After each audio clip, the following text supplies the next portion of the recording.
All right, let's just jump right in. Welcome to today's Explainer, where we're undertaking a really sweeping global briefing on some of the absolute highest stakes issues shaping our world right now. From super complex international security flashpoints to massive natural disasters and all the way over to some incredibly proactive national policy maneuvers, we've got a lot of ground to cover. My whole goal today is to cut through the daily noise and give you a clear, structured look at exactly what's happening, why it actually matters, and how all these global gears connect to each other. Now, before we actually look at the events themselves, we really need to talk about how we learn about them in the first place. George Orwell famously said, "News is what somebody somewhere wants to suppress. All the rest is advertising." There's this inherent, built-in friction in reporting the absolute truth.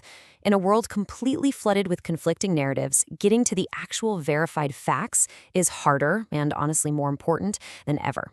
Keep that in the back of your mind as we evaluate the global events unfolding around us today. So here's our quick roadmap for today.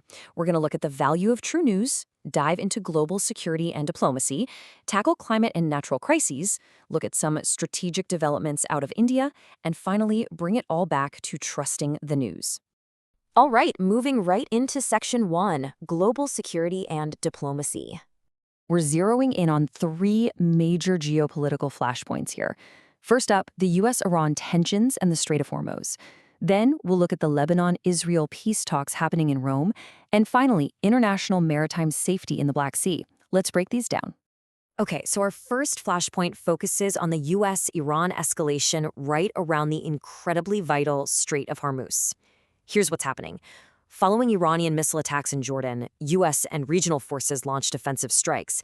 And at the exact same time, maritime security in the area has been massively bumped up. The whole goal here? Strictly to protect commercial shipping routes. Because, when tensions flare up in a tiny choke point like this, it literally threatens global trade overnight. Now, shifting gears from active escalation to some really high-stakes diplomacy, we've got the Lebanon-Israel peace talks taking place in Rome. And this is a totally different vibe.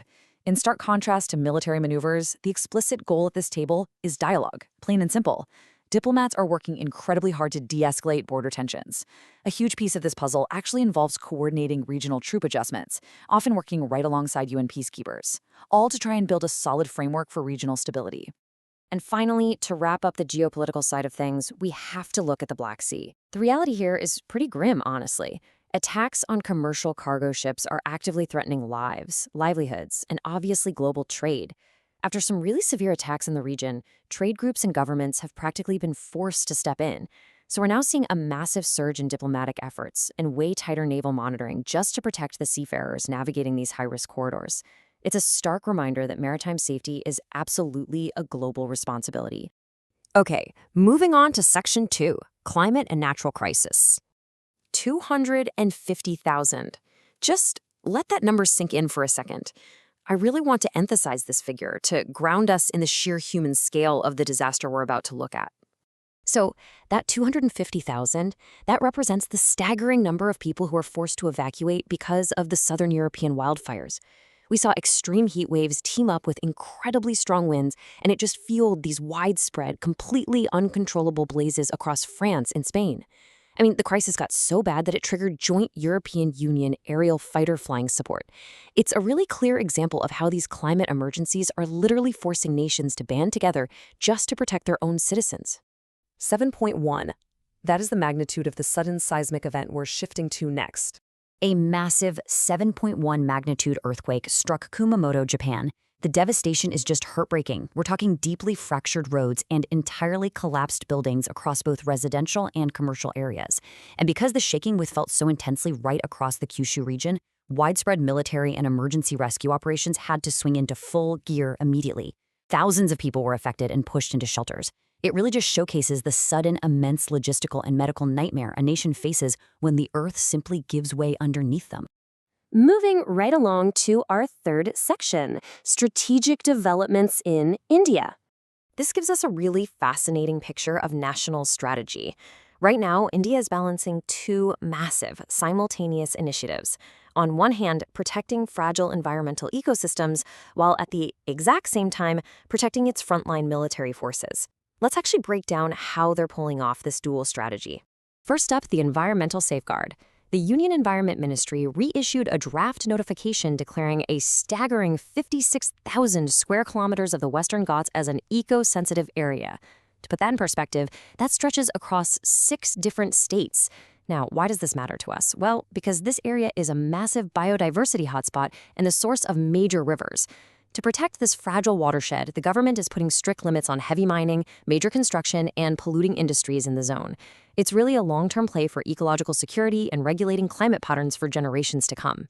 Now flip that strategic coin over and you've got military readiness. India just inaugurated its very first dedicated Department of Military Medicine at the Command Hospital in Lucknow. And look, this isn't just your standard hospital wing. It is a totally first-of-its-kind academic and operational department that is hyper-focused on battlefield triage, high-altitude care, faster trauma recovery, and advancing biodefense. The logic here is pretty straightforward but profound. Healthy warriors make for stronger forces and ultimately a much more secure nation. And that brings us to our final section for today, trusting the news. We live in this wild era where information just flies at us 24/7. The breakneck speed of modern news absolutely feeds our curiosity, but we have to remember, it's rigorous accuracy that feeds our trust. It's such a poignant reminder for all of us trying to stay informed.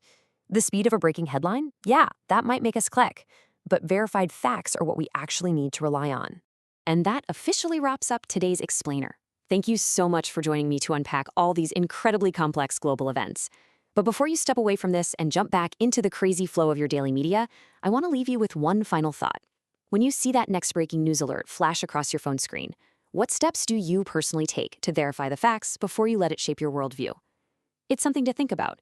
Keep seeking the truth, stay alert, and stay ahead. I'll catch you in the next one.